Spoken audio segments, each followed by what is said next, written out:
En 98, je le disais, vous aviez un succès retentissant et vous aviez un public qui vous suivait très fidèle. Et en même temps, à l'époque, vous aviez les guignols qui vous criaient ta gueule alors que les fans vous criaient je t'aime. Comment on vit ça à l'époque? On est très jeune, vous avez grandi dans les caméras. Comment on ressent ça tout d'un coup? Mais effectivement, comme un paradoxe avec lequel on n'a pas eu le temps de prendre de la distance. Bonjour, je suis Lara Fabian et j'ai stratégisé ma vie pour devenir une star internationale parce que toutes les femmes peuvent devenir des stars internationales. Et puis derrière, avec en secret, je veux dire en famille, avec les gens qui nous aiment, avec une immense douleur. Et puis après, on fait un petit pas, on recule du tableau. Hein. On voit plus que les pixels de l'image, on voit l'image. Et on se dit, bon, si je n'avais pas été à ce point aimée, j'aurais pas non plus été à ce point décriée. Peut-être que ceci fonctionne avec cela. Et on lâche prise. Et on trace son chemin. En préparant l'interview, Lara, j'ai regardé avec beaucoup de tristesse le documentaire intime que vous avez sorti en 2001. Donc pour la première fois, vous avouiez que vous étiez cassable et que vous étiez fragile. Tous mes instincts naturels, mes instincts premiers qui faisaient mon bonheur quotidien n'étaient plus. D'un seul coup, toi, la terre m'a manqué sous les pieds, quoi. Plus rien. Parce que j'avais mal, parce qu'il y avait un truc causé par le mensonge, par la vérité qui venait d'exploser, par tout ça qui était intolérable, quoi. La seule personne au monde à laquelle j'ai eu vraiment le courage de le dire, mais sincèrement, et voilà, j'ai pas envie de vivre. C'est Rick. Et petit à petit, sans que je m'en rende compte, tous les soirs que je montais sur scène, qu'il y avait une forme inconditionnelle dans cet amour avec les gens qui me réanimait de l'intérieur. Comment on en arrive là? Parce que vous avez parlé de suicide dans cette vidéo qui est quand même très dure. Comment on en arrive là tout d'un coup? Une multitude de fragilités qui se superposent, pour lesquelles on n'est pas équipé, et peut-être aussi des rencontres qu'on ne fait pas assez tôt dans sa vie pour comprendre comment prendre du recul. Et c'était vraiment le reflet c'était la traduction d'un état d'âme réel. Parce que tu pars, parce que tu pars, on restera brisé devant l'irréparable. Parce que tu pars.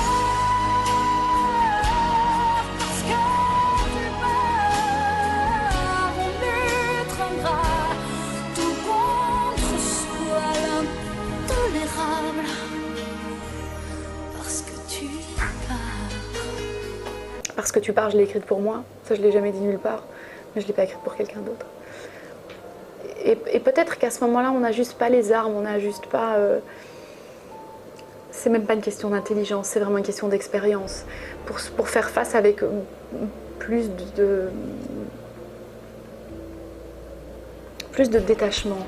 Pas de force, parce que quand on est en pleine fragilité, c'est pas la force à laquelle on doit requérir. C'est plutôt à la douceur, à la tendresse, à la clémence. Voilà. Et puis après, dans le temps, tout doucement, j'ai fait des rencontres, des femmes extraordinaires qui ont vraiment changé mon existence et qui m'ont donné des armes concrètes au quotidien pour ne pas souffrir quand c'est inutile de souffrir. Voilà.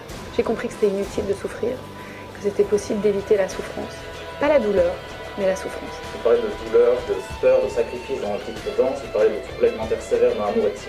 Est-ce que c'est ces femmes qui vous ont aidé justement à remettre un peu d'ordre dans tout ça? Oui, oui, tout à fait. C'est ces rencontres qui, les unes derrière les autres, ont pacifié le terrain.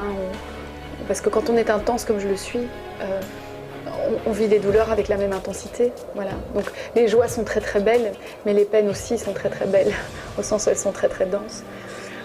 Mais oui, ce sont ces femmes-là, certaines techniques que j'emploie encore aujourd'hui et qui vraiment sont régénérantes, sont de grandes aides. Quelques mois plus tôt, le 11 août 2000, dans les arènes de Nîmes, vos fans, sans le savoir, vous font une déclaration d'amour qui va tout changer.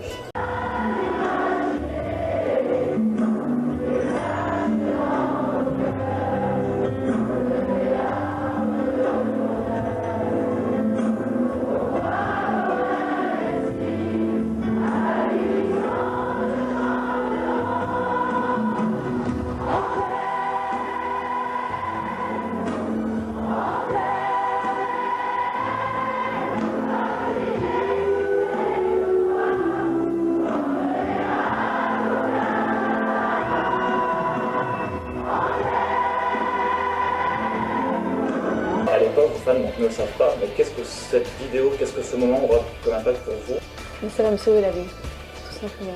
Ils le savent, ils ne savent pas à ce moment-là, mais quand ils le comprennent, ça change. J'ai le sentiment que c'est un moment clé où ma relation avec eux change. Et tout d'un coup, c'est... Attends, c'était ça vraiment? Mais nous, on est là, il faut qu'elle comprenne, il faut qu'elle sache que c'est indéfectible.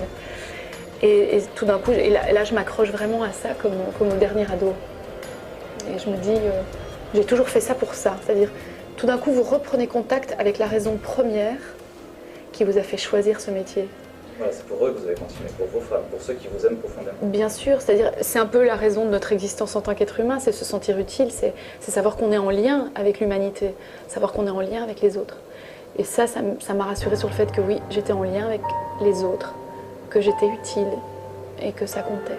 Comme un Ave Maria, un Ave Maria, pour ceux qui ne prient pas, pour que la musique soit à nouveau la voix d'un aveu impudique, pour ceux qui ne croient pas en tout ce qu'ils méritent. Enfin, Ave Maria.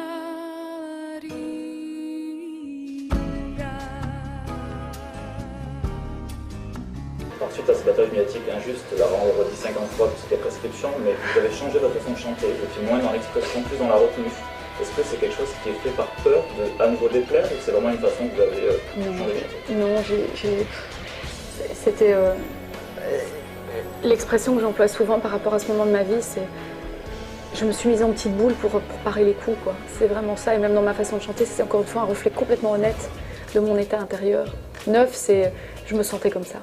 J'aurais pas pu faire autre chose, donc c'était juste. Mais bon, c'était ça. J'étais comme sur la pochette. Ouais. En 2005, c'est donc Neuf et la fin d'un cycle, mais la fin d'une collaboration de longue date avec Rick Allison. Il y a comme un goût amer,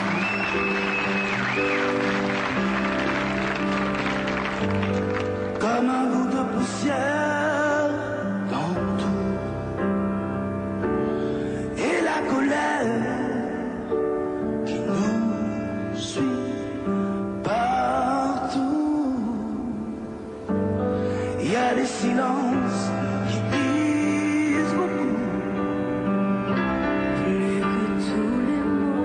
Plus que tous les mots dans l'amour. Et toutes ces questions qui ne tiennent pas debout. Évidemment,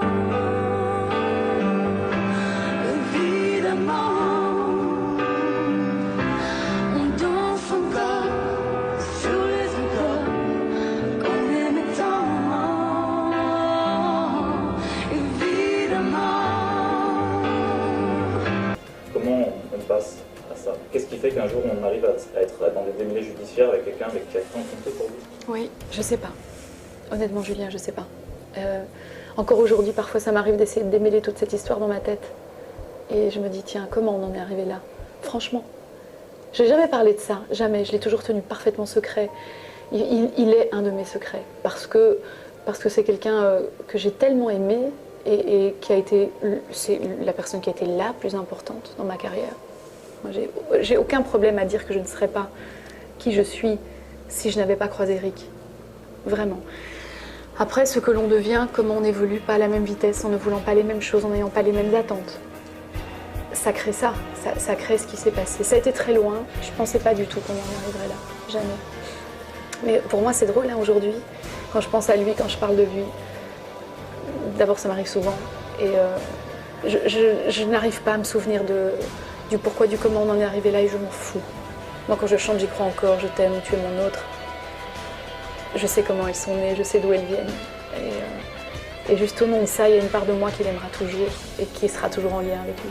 Cette année, Lara, vous avez un double actualité. Je sais que vous n'aimez pas trop en parler, ce film Mademoiselle Chicago qui fait beaucoup parler, parce que vos fans avaient vraiment envie que ça sorte, c'était pour eux, je pense.